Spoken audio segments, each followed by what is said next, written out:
Greetings, Capsuleers, and welcome back. It's good to see you guys here. Thanks for stopping by. Uh, Always good to see you. Uh, haven't made a video in a couple of days. I was feeling a little bit down. Had a sickness going on, and feeling a little better today. So we're getting back to it. This is going to be, we're still staying alive too.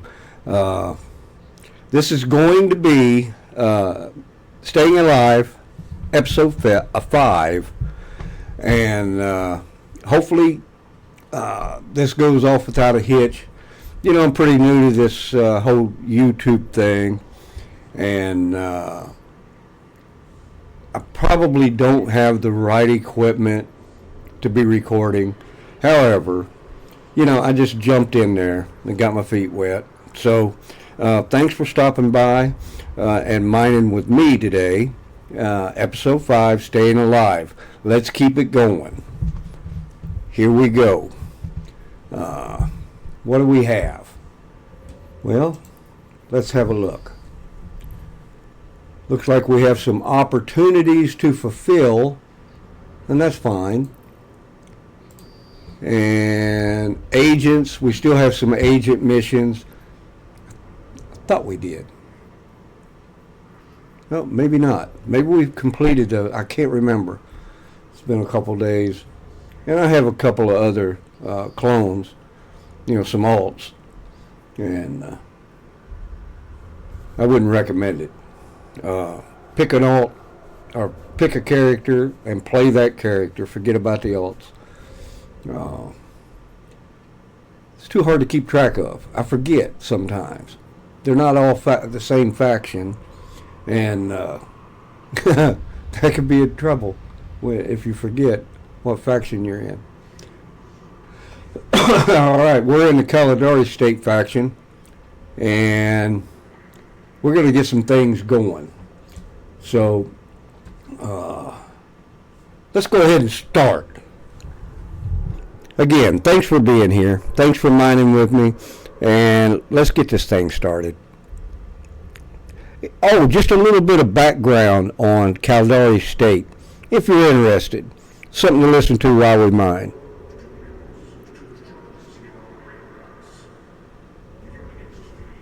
It's an authoritarian militaristic nation, founded on and here we go. Duty, loyalty, efficiency, and hard work.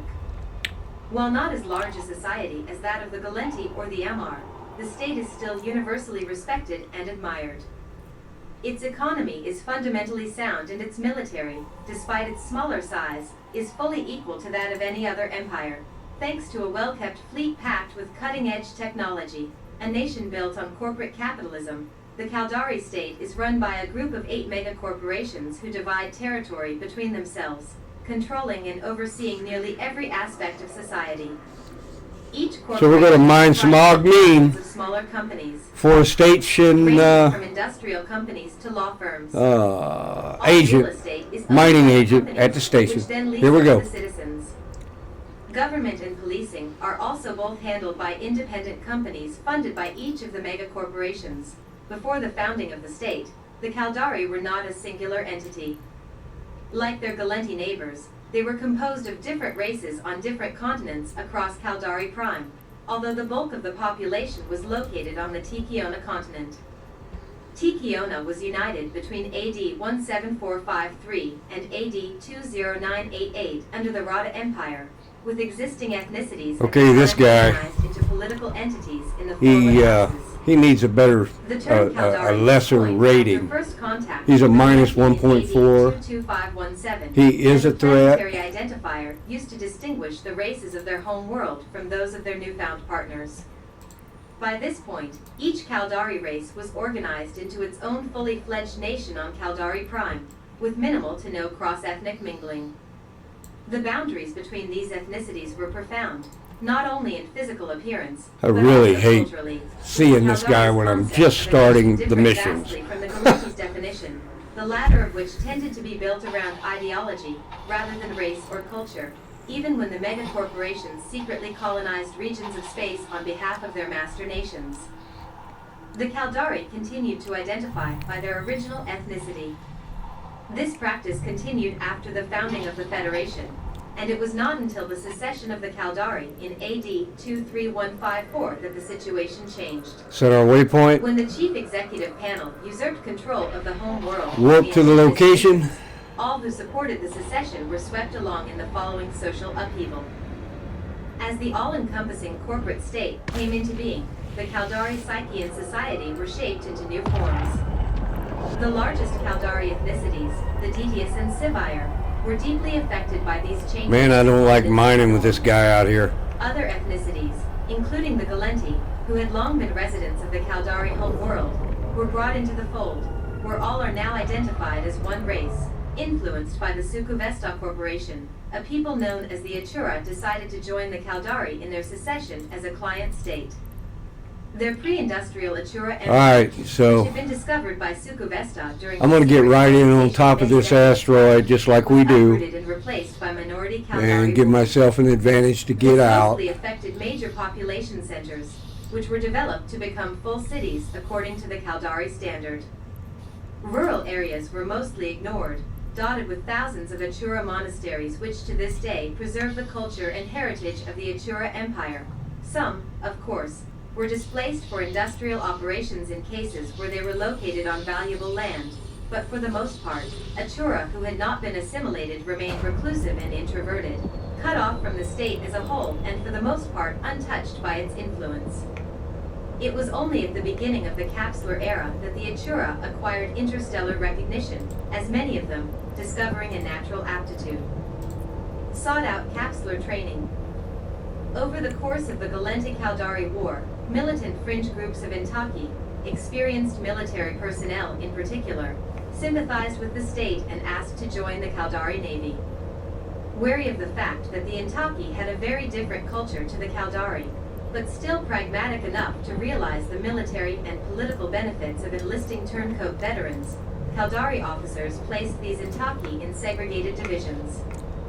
The most famous of these forces was commanded by Mordu's Legion founder Moriah Mordu, who led his division to its status as one of the most successful, revered, and battle-hardened units of the war. At the end of the war, many of these Intaki were offered cheap land and accommodation in Waschi City on Kamokar 4.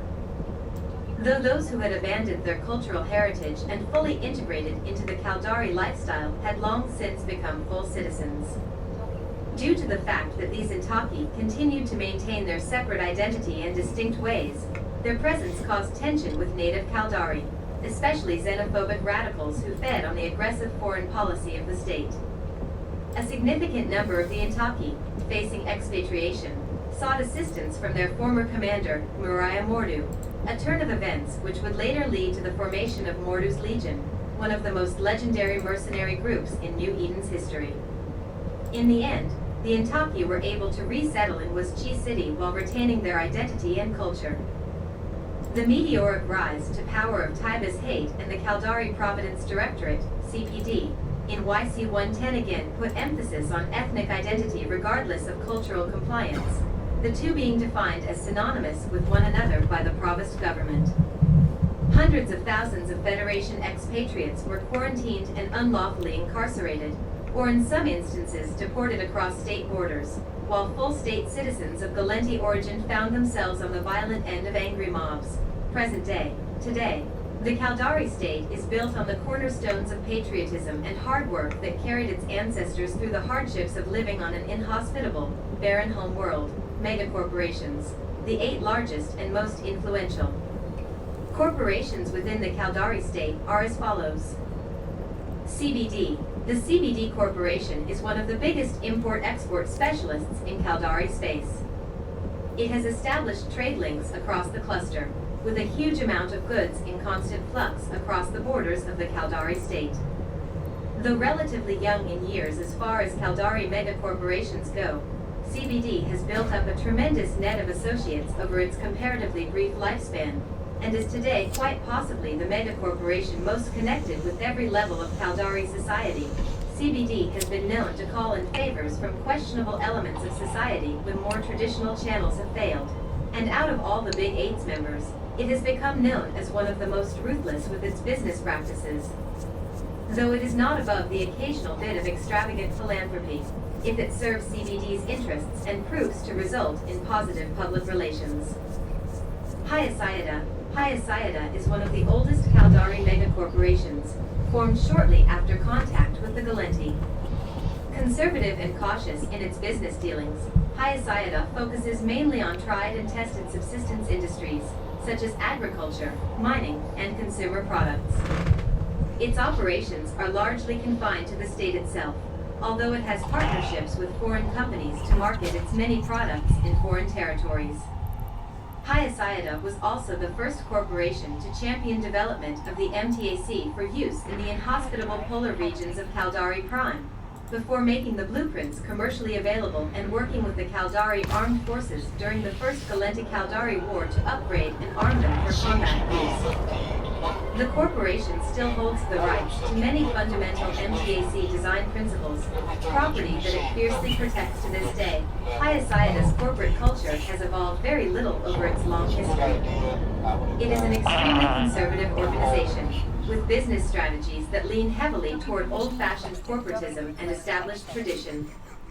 The corporation is still largely controlled by the family that founded it, and the social pressure on Hyacida employees to conform is as great as ever, even for the Caldari state, where such pressure is a part of daily life. When the Caldari Providence Directorate came to power, Hyacida was one of the loudest critics of the political arrangement and often led opposition to executor hate within the CEP. Alongside Ishikone, under the guidance of late CEO Otro Gariyoshi, Ishikone became one of the leading corporations in the cluster, specializing in the production of high-tech equipment and machinery. It possesses some of the most advanced technology outside of Jovian space, and was instrumental in the development of capsular technology and capsule-based flight. Ishikone was for a long time the weakest of the Caldari megacorporations. Its main business model initially revolved around research and development, though it was rarely able to benefit greatly from any of its discoveries. Only in the last century or so has it bloomed, and it is now in the process of becoming one of the most powerful corporations in the Caldari state. Well known for maintaining an exceptionally high standard of living and support for its employees under the regime of Otro Gariyoshi, the corporation continues to follow this legacy under its new CEO, Menz Revola, the harshest and most open critic of both the Caldari Providence Directorate and Taiba's Hate. Ishikone came close to bankruptcy during Hate's 5-year reign as executor of the Caldari state, due to both an expensive philanthropic legacy left behind by Otro Gariyoshi and trade. Restrictions placed on its dealings by the CPD as a consequence of its opposition. The Ishikone Corporation now also administrates the Caldari districts on Caldari Prime, after the Galenti Federation's successful execution of Operation Highlander, which removed the Leviathan-class Titan Shigaru from orbit, ending the half-decade-long siege of the Caldari homeworld. Kala Kyoto, led by the revered business tycoon Hatakan Waritsu, Kala Kyoto, or KK, as it is affectionately known, is the largest mega-corporation in the state. KK has its fingers everywhere, and in everything, given its sheer size. Kala Kyoto is the closest of the corporations to being a state within the state. Its humble beginnings date back to when the Caldari people were under the wing of the Galenti Federation. The corporation initially dabbled in trade with the Galenti, but soon became hugely successful in real estate, construction, and manufacturing.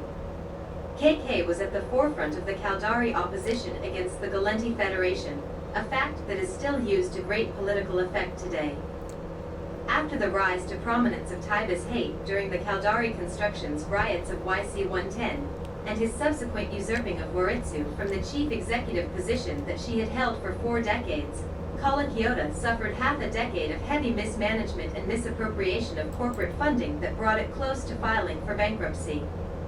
After Hate was forcibly removed from office, a number of fire sales of assets from smaller corporations within its portfolio allowed the corporation to maintain solvency.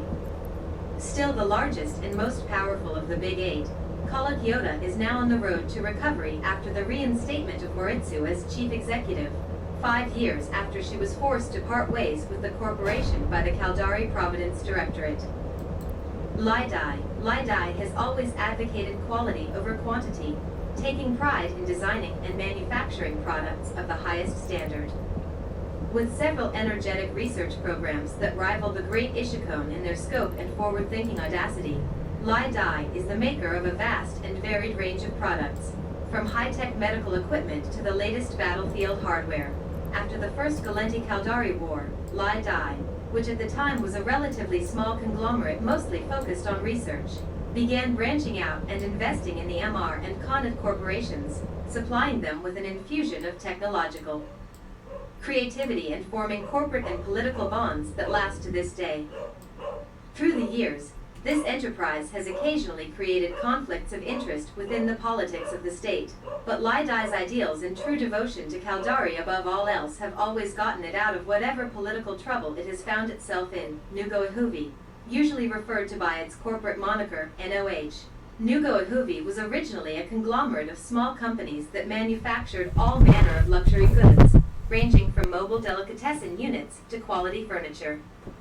Once the Caldari had formed their independent empire, this enterprising group quickly moved to fill the void created when the Gallenti entertainment business was cut out, and over the years NOH has gradually made entertainment its main focus.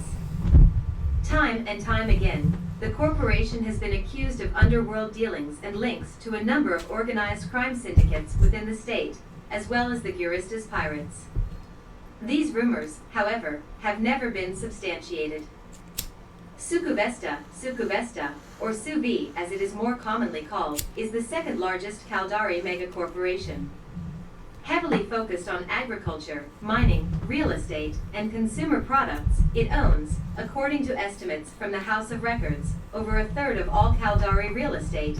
When the assets of its subsidiaries are included, Suvi has a reputation as one of the state's most ruthless corporations, seizing smaller rivals and selling off the spoils of hostile takeovers to ensure its dominance in whichever market sector it chooses.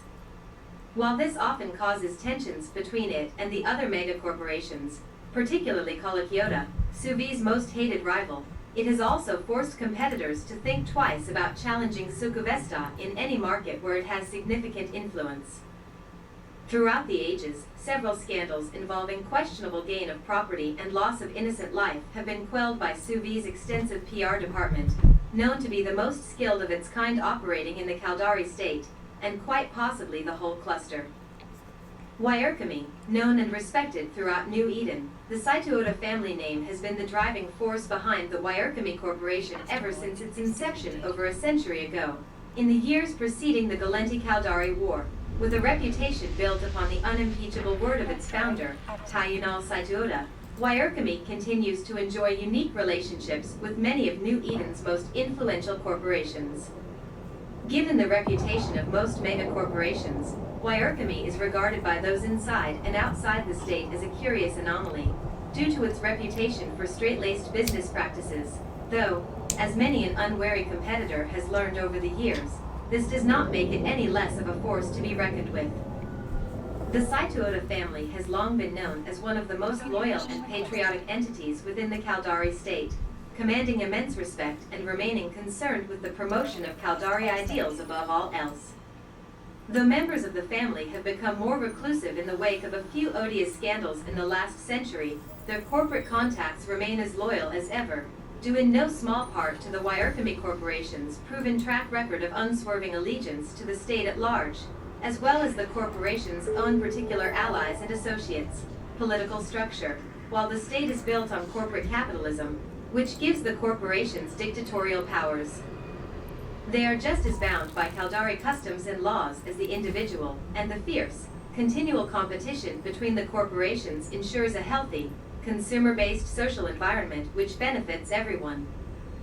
The Chief Executive Panel, together, the Big Eight, the nickname for the 8 megacorporations who handle most domestic matters, own more than 90% of all property within the state. Each of the 8 is made up of thousands of companies of various sizes, ranging from simple mining companies to powerful police organizations. Each corporation rules its territories like its own kingdom, with its own corporate law and little interference on domestic affairs from the Chief Executive Panel, CEP. The Chief Executive Panel is a political entity which itself is jointly owned and run by the Caldari megacorporations. The CEOs of the mega corporations sit on the board of the panel to ensure that the companies are kept in line when competing with each other, smoothing over potential conflicts before they escalate out of control. The panel also handles the foreign policy of the Caldari state, and is the closest thing to a government that the Caldari have.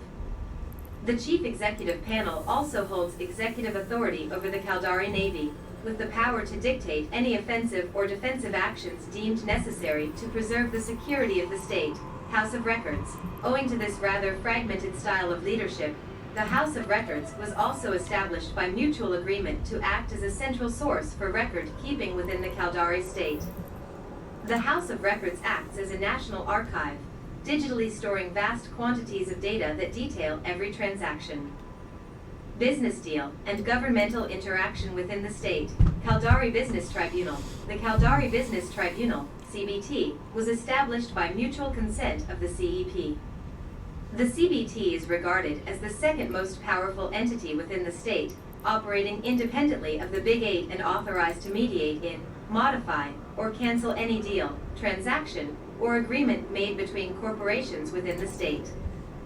Corporate blocks. From the outside, to uninformed eyes, the Caldari state appears to be a solid and unified corporate meritocracy. While this has been true for short periods over its history, typically during times of great trouble for the Caldari people, there are three distinct ideological blocks within the state that have grown ever more apparent as Caldari society has evolved. The first of these three blocks, the Practicals, is headed by the second largest mega corporation in the Caldari state, Sukuvesta. Commonly known as the Exploiters, the group also includes both the CBD Corporation and Nugoahuvi. These corporations have practiced unethical business tactics for decades and are frequently associated with organized crime. The Practicals see the other empires as potential markets ready to be exploited by unrestricted and unregulated trade, caring more for their bottom line than for who is a friend with whom, and even less about what long-term political ramifications their unscrupulous business practices can have. This spells away. Mercantilist in their views on trade, they believe that profit for one always means loss for another, and they will stop at very little to ensure the state always comes out on top. The second of these three groups are the liberals, whose views completely contradict those of the Practicals in regards to interstellar trade. The liberal bloc believes in fostering improved relations with all the other empires, creating an interstellar environment where there are no trade barriers and where goods and services flow freely across borders.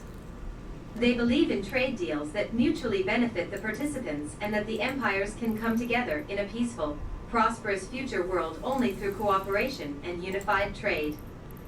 The liberals are led by the extremely influential Ishikone Corporation and also include the Hayasayada Mega Corporation and Ishikone's daughter corporation, Zainu Biotech. The state's strong position within Concord is maintained and accentuated by the liberal bloc's belief that promoting universal peace so that trade can flow freely and cultures mingle peacefully is paramount to ensuring economic stability for the state.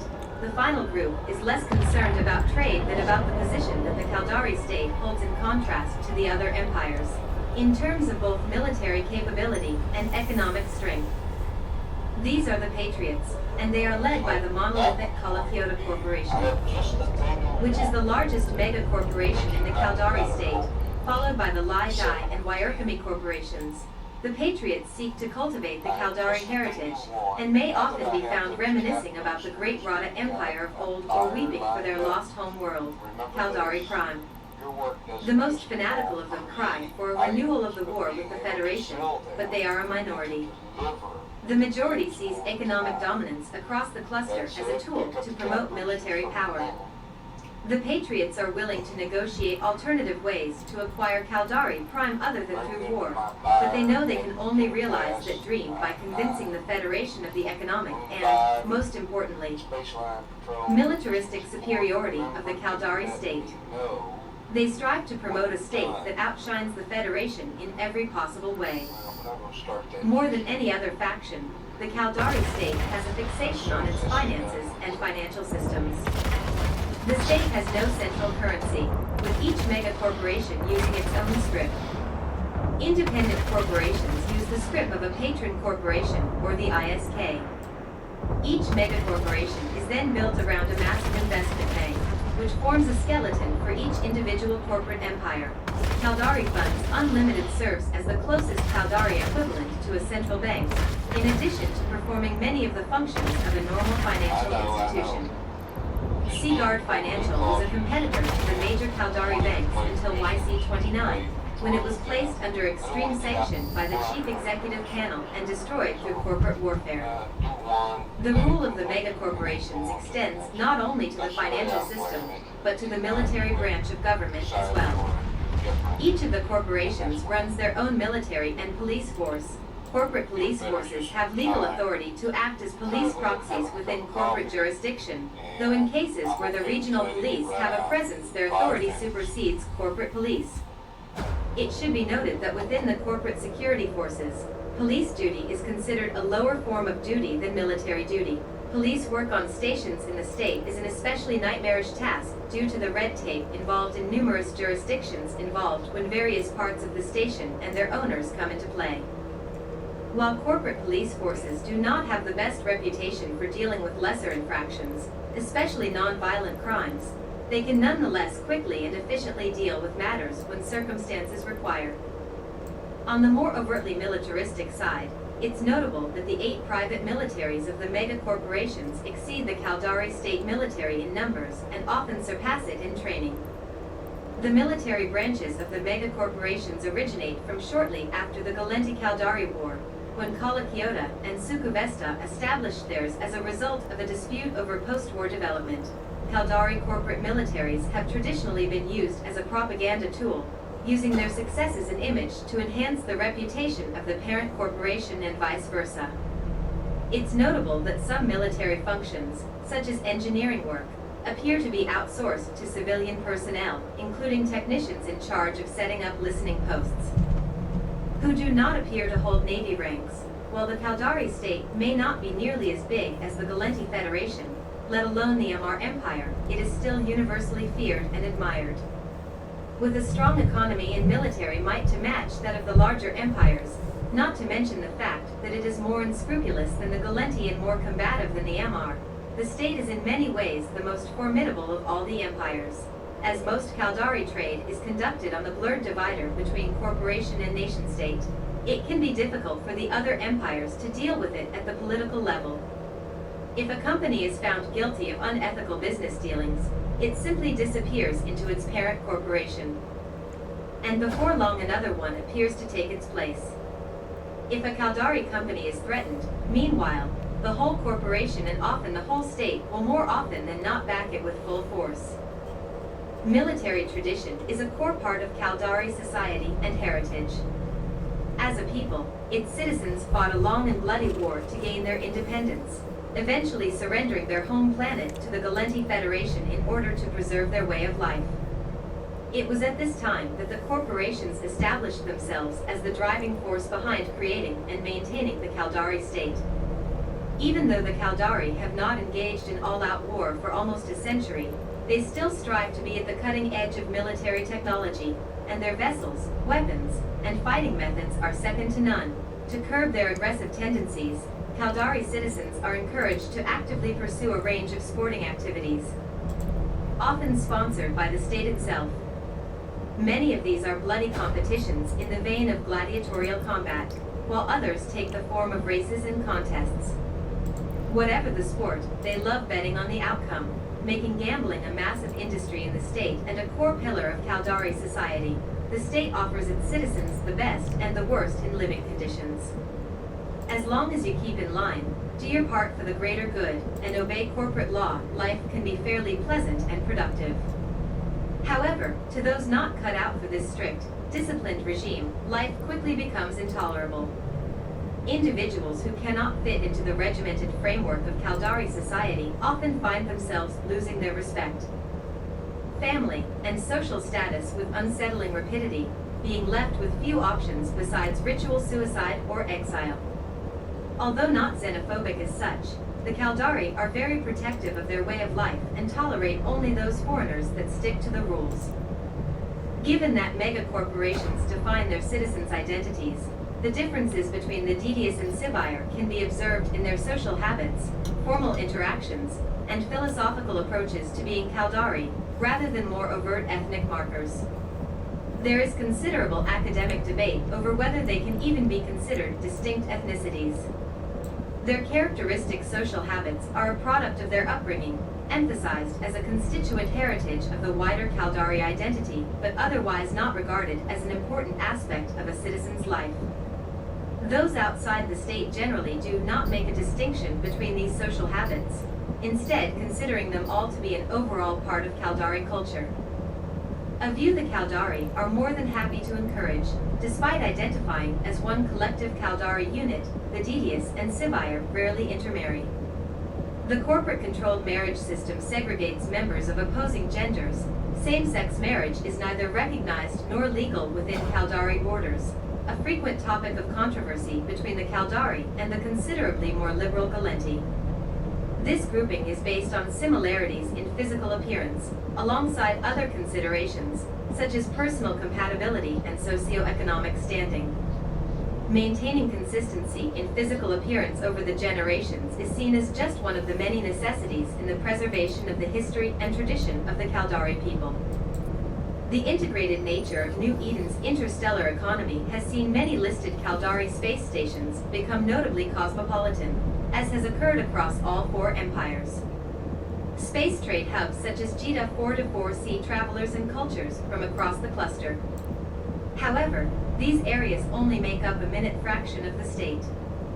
On planets and elsewhere, the Caldari culture continues to dominate, though the Galenti economic and cultural influence established centuries ago, as well as its continuing efforts to permeate the state, never truly left. While the Caldari are essentially a secular culture, there is no shortage of myth contained within their cultural heritage. Stories and folklore dating back to the early days of the Rada Empire can be found permeating every stratum of society.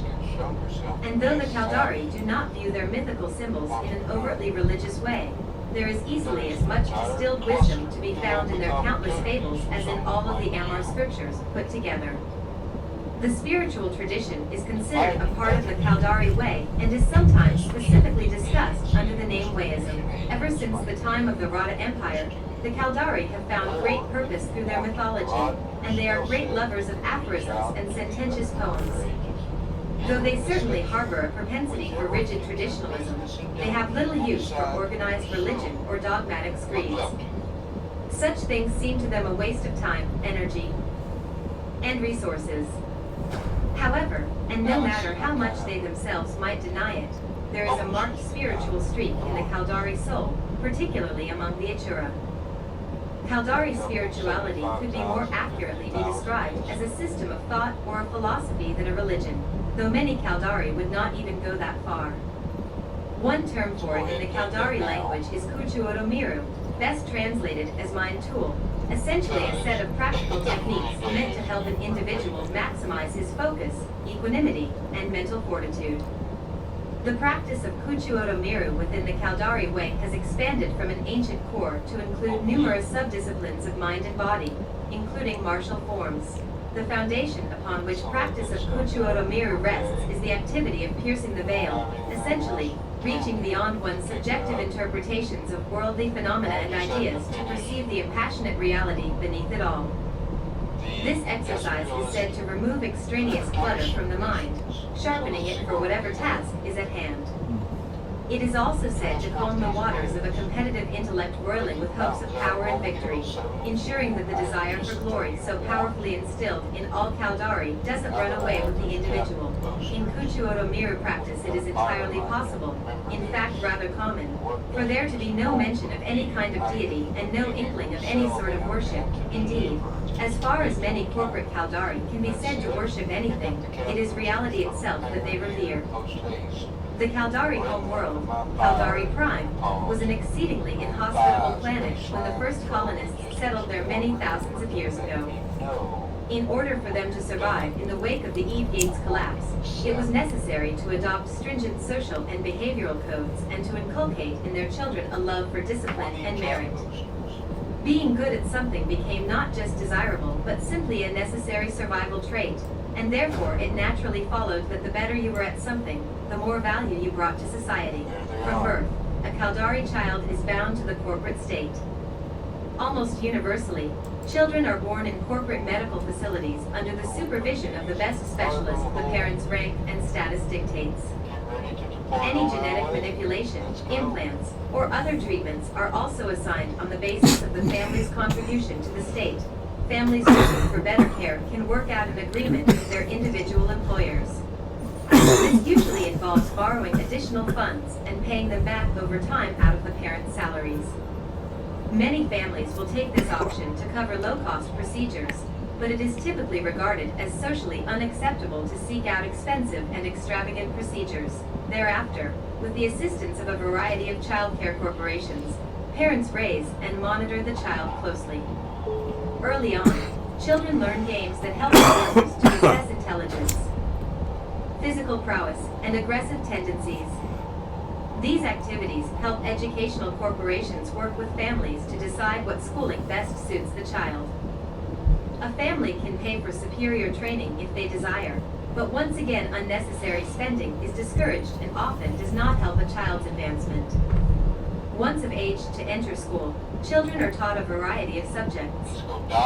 The exact curriculum varies based on the corporation overseeing each child's education, but basic economics and the history and philosophy of the Caldari state are universal. The basic curriculum prepares the students for talent-based specialty schools later in their education. Grading is invariably done on a curve to promote competition, and rewards are given to students with consistently superior marks. Exceptional or underperforming students are re-evaluated and may be moved to different schools as a result. Teamwork exercises are mixed with competitive grading to produce students who embody both ambition and cooperation. In addition to academics, children are encouraged to socialize with their fellow students in other ways. Much of this adolescent socializing is done around various clubs and extracurricular activities where new members usually must pass some sort of entrance test to be accepted. Students tend to socialize with fellow club members, and members often compete internally for leadership roles and privileges. Teamwork is also emphasized, though, with a variety of competitions pitting the members of one group against another. Prizes for success are special privileges and resources for the club and its members. Through these extracurricular activities, Caldari children are introduced to a number of competitive sports.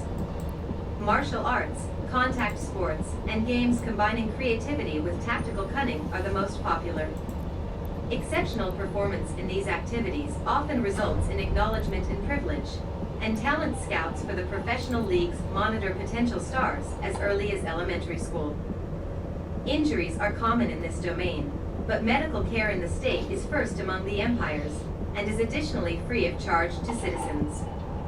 Attendance at these sporting events is a major pastime for both children and their parents.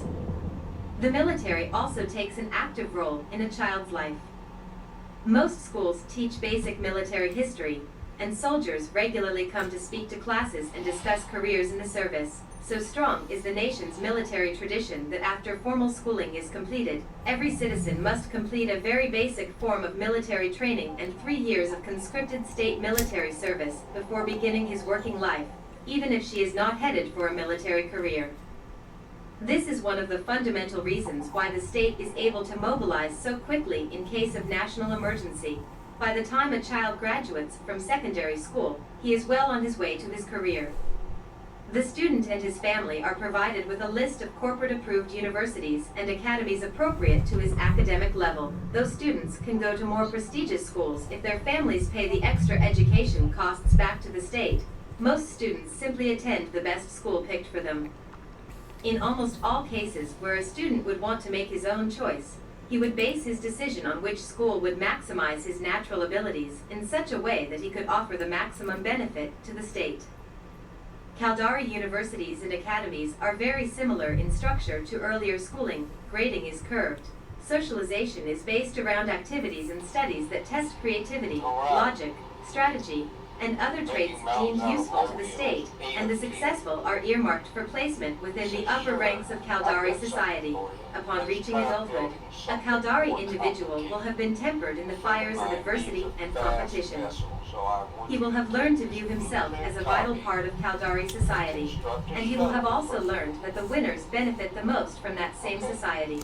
In a very similar manner to the Galenti, Caldari citizens tend to place little to no emphasis on ethnicity. Most will always identify as Caldari first, followed by their loyalty to their parent corporation. Their ethnic heritage comes third, if it is mentioned at all. Ethnic Caldari account for 95 to 99% of the state's registered citizenry, with the remaining percentage made up mainly of expatriates from other empires. Due to the socially demanding nature of Caldari culture and the various bureaucratic hurdles involved, the state has the lowest rate of immigration among all the empires. Additionally, full citizenship and its myriad benefits can never be granted to anyone born elsewhere. Thus, foreigners living in the Caldari state more often than not find themselves working hard to prove their mettle, but receiving little in the way of appreciation from either the authorities or the populace. Although technically composed of multiple ethnicities that have descended from Caldari prime, the Sivire and Dedius being the most populous of these by far.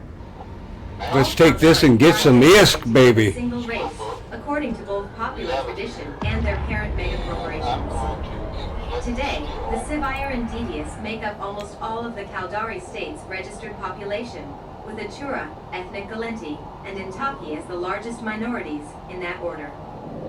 The Dedius symbolize what it means to be Caldari in every way. Dense Veldspar is paying really good in Aero system. Caldari Steel Factory. Paying really good. $600,000 for a load. Very well.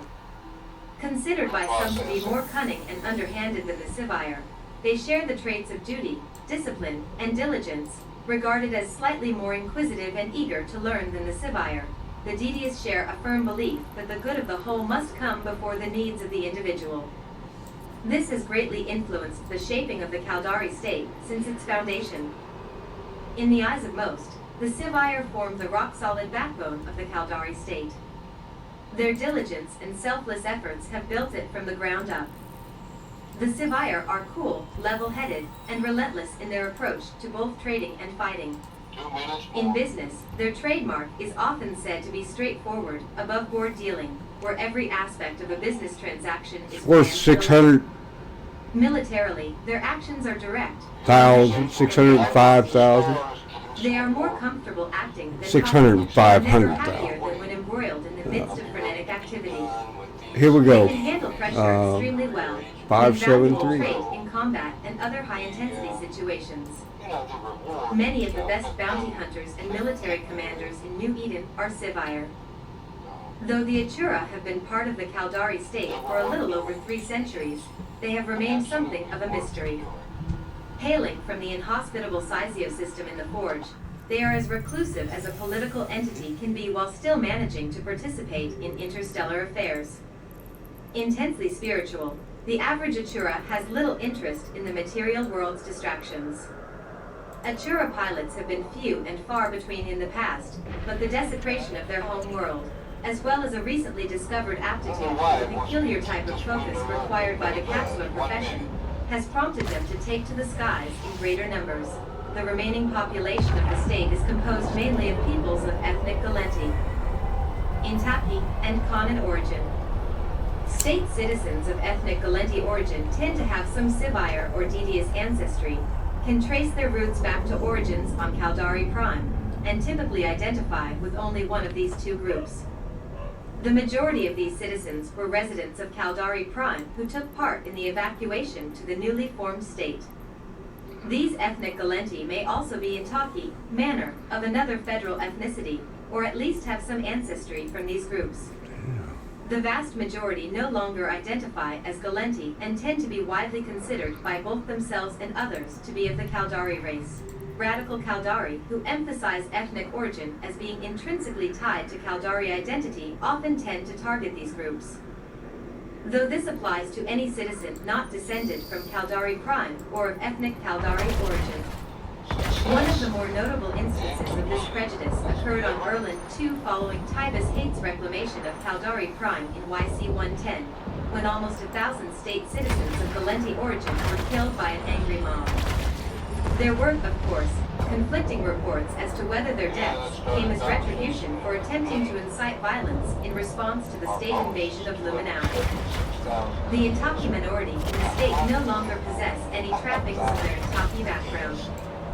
They are either considered full Caldari, or they retain their unique identity and culture in client communities across the state. The largest of these communities is in Waschi City from Kamokar 4. The ruling authorities of these latter Intaki groups must constantly act to ensure they are not victims of persecution by Caldari citizens or subject to exploitation by megacorporations. Intaki regarded as Caldari sympathizers can also be found in the state. Those with valuable skills, such as military or corporate turncoats, are brought into the fold and sheltered by the megacorporations. There are some Intaki immigrants, but the majority of these fail to adjust to the stark differences between their own culture and that of the Caldari and swiftly fall to the fringes of state society. The shared cultural emphasis on martial and mercantile ability has seen many Khanats successfully set up homes and businesses in the state. They exist as something of an anomaly, sharing many traits with the Achura. While all of the immigrants who come to the state are more or less expected to abandon their previous identities and cultures, the Khanat are free to continue identifying as such due to the mutual respect shared with the Caldari. Likewise, as with all foreigners, they are expected to abide by the rules, but punishment for failing to do so. For a Khanat is lax in comparison to other groups from outside the state. Their religion can be practiced in private, although the Caldari typically do not make a big distinction between public and private spheres, though more extreme elements of Khanat culture, such as slavery, are unsurprisingly not tolerated. Notable characters: Atro Garyoshi. Atro Garyoshi was CEO of Ishikone from YC 100 until his death in YC 110. Unbeknownst to the general public, Garyoshi was a former Guristas pirate with a 25 million ISK bounty on his head, whose actions led to the private disgrace of preceding CEO Les Aquilin, as well as the field testing of the first prototype Scorpion-class battleship. After a turbulent childhood on an Ishikone-owned mining colony on Drenali 7 and subsequent rough years with the Guristas pirates, Garyoshi was taken under the wing of his father's partner in crime, and from then on began a campaign of sabotage against the Ishikone Corporation, whose members had orchestrated his father's death some years before. Eventually, after revealing the gross corruption of the corporation's CEO and demonstrating the capability of the prototype battleship in combat, Garyoshi earned himself a reputation as a Caldari first leader, mending the bitterness caused by his predecessor. His remarkable work ethic and humane treatment of citizens under his corporation's employ impressed the Caldari elite, earning Atro near celebrity status in the state. Renowned for the prominent skull and crossbones tattoo on his cheekbone and his spectacularly ugly features, he also cut an unusual and intimidating figure at business meetings, a fact he always played to his advantage. Garyoshi was killed in the attacks on Ishikone's headquarters on May 15. YC-110, when the Nix-class supercarrier FNS Wandering Saint slammed into the station, killing hundreds of thousands during a Caldari Valenti economic summit. Hatakan Waritsu, of Diti's descent, Waritsu is regarded as one of the most versatile and cunning businesswomen in the entire Caldari state.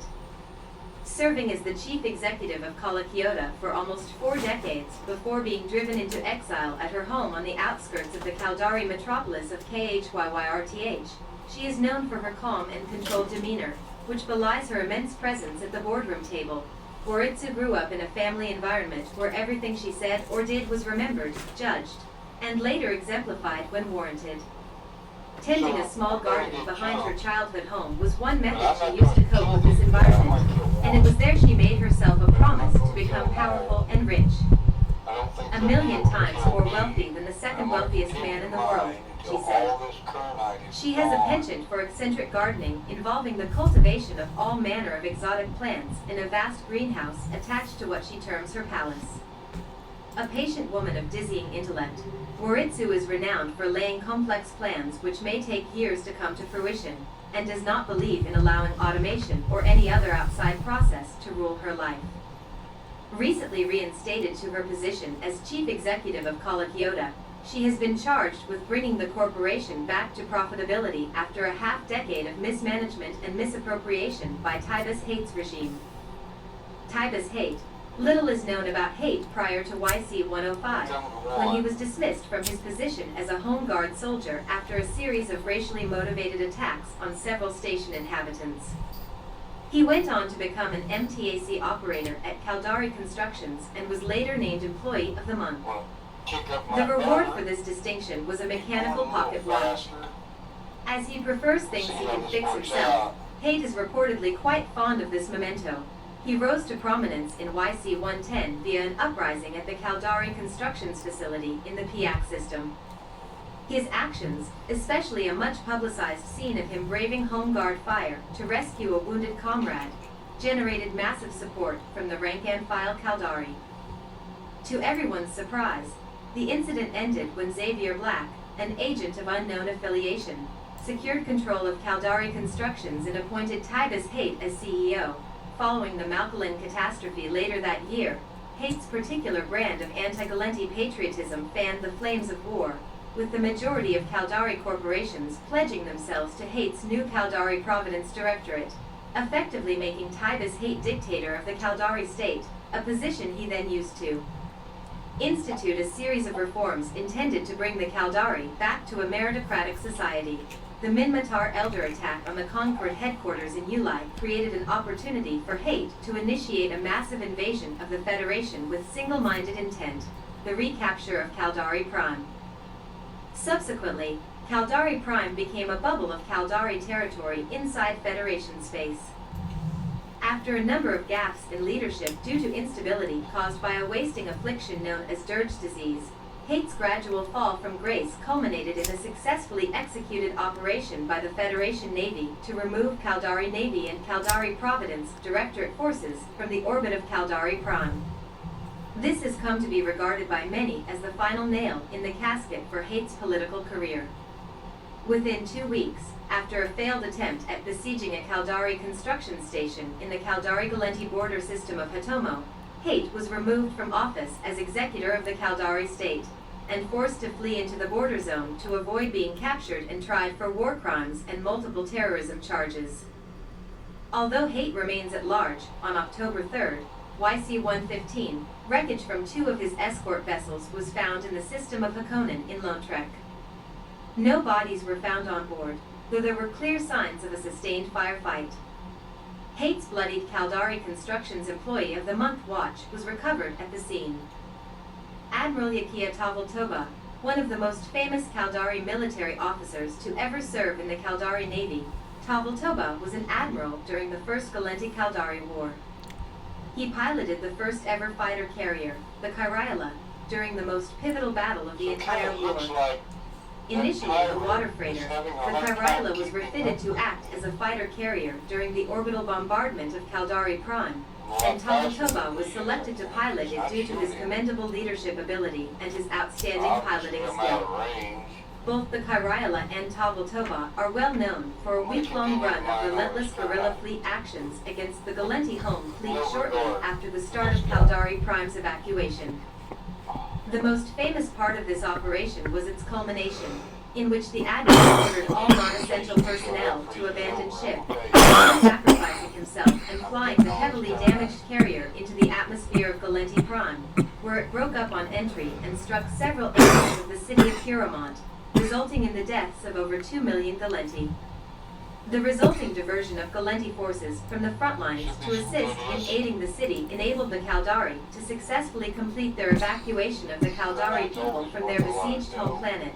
To this day, Tavaltoba is revered as one of the greatest heroes in the history of the Caldari state, and traditionally, his name is the first phrase that every Caldari child learns. Admiral Visarayanala, in service of the Caldari state for 84 years, Admiral Visarayanala was one of the longest-serving and most respected officers in the Caldari Navy at the time of her death on March 22, YC-115. born on Caldari Prawn before relocating to DeSoto 8 in her early years, Yanala shied away from the limelight for most of her career. She rose to prominence when she was drafted out of retirement to reassume command of the Caldari Navy Titan Shigaru in YC-115 during the tensions which served as a preamble to the eventual assault on Caldari Prawn by the Federation Navy. Having served as captain of the Shigaru for 2 decades before her retirement, she reassumed command under direct orders from Tybus Haight, who was attempting to stabilize the situation. Exact details of the events surrounding the destruction of the Shigaru still remain unclear to the public. It is known that Yanala was initially demonized by both Haight and the Caldari Providence Directorate before an investigation was ordered by the Chief Executive Panel to assess the loss of the vessel. Yanala was then vindicated and declared a national hero after it was revealed that she had refused to obey no less than 7 direct orders from Tybus Haight to fire the Oblivion-class doomsday weapon fitted to the Shigaru directly at Caldari Prime in order to halt the attack, an act which would have resulted in hundreds of millions of innocent casualties. During the investigation, it was further revealed to an astonished investigatory board that Yanala had jettisoned the vessel's magazines, which were packed with Citadel torpedoes, into the planet's atmosphere to allow them to harmlessly burn up. She also shut down all volatile systems on board the vessel as it began to fall from orbit and break up. It later came to light that on reawakening from her subsequent capsule loss after the destruction of Shigaru, she was forced by Haight to commit ritual suicide for disobeying his orders. The revelation of the real cause of her death, after both Tybus Haight and the Caldari Providence Directorate had attempted to cover it up, sent shockwaves through the Caldari state that further contributed to his eventual removal from office. Thanks for watching this video on Starship News Network. We're going to be flying through these At this point, missions together, and so together we'll keep each other on the right track. Well, I think as soon as I get this load, that'll be the conclusion of episode 5. So we managed to mine in close to the asteroid. We stayed safe. Keeping that distance close to where you're mining is a real advantage. So, you know, get used to doing that. We got our bonuses. We did that, and we took in a load of dense Veldspar, which is selling really good. So at the end of this episode, I'm going to be back out here doing getting my 5 million mining for the day, and then I look forward to seeing you guys again tomorrow. Do stop by, say hi, and thanks for mining with me. So we're going to finish this up, and then that'll be the conclusion of episode 5, Staying Alive. And I'm going to mine the 5 million, then I'm going to wrap it up for the day, I think.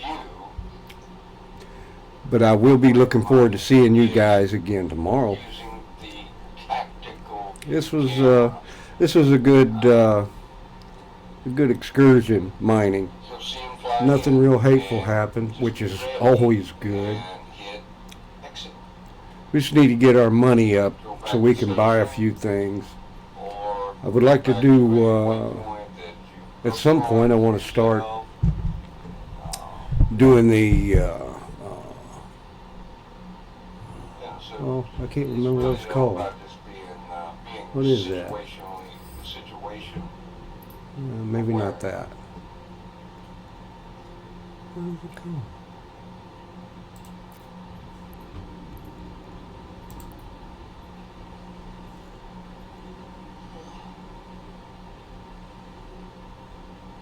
Sticking around in high-sec to do your mining is a really good choice. I suggest that you find you a good system and that's rebuying your ore right there. And just and just grind. Epic Arc. Avoid That's what it cheetah was. I just couldn't think of it. That was at all crazy. costs. Um, Cheetah is a gang. so at some point I want to start doing a series of Epic Arc. I need to run through those. I think there's a lot of ISK and a lot of treasure, a lot of mods, and yeah, we want that. And so that is why I Maybe some ships too. in and around cheetah. We got our birds. Let's head back to the station.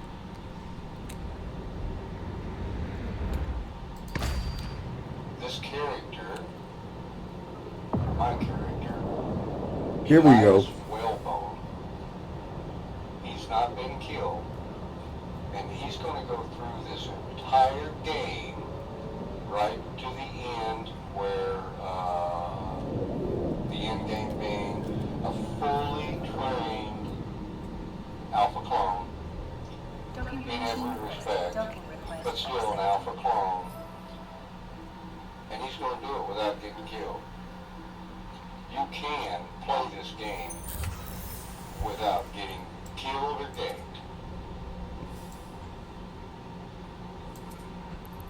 So I think we're going to try to do that. Oh no. That's all I want. Sometimes hit the wrong thing. 573. Not hateful. Won't be here very long getting 5 million. I forgot to turn my miner on. Alright guys, thanks for tuning in. It's always good to see you. It was a good day mining, and hopefully the rest of it will be good as well. Look forward to seeing you tomorrow. Do stop by and mine with me. Man, I love having you. And we will see you again soon. Thanks for stopping by. Hit that like and subscribe if you feel compelled. Thanks a lot.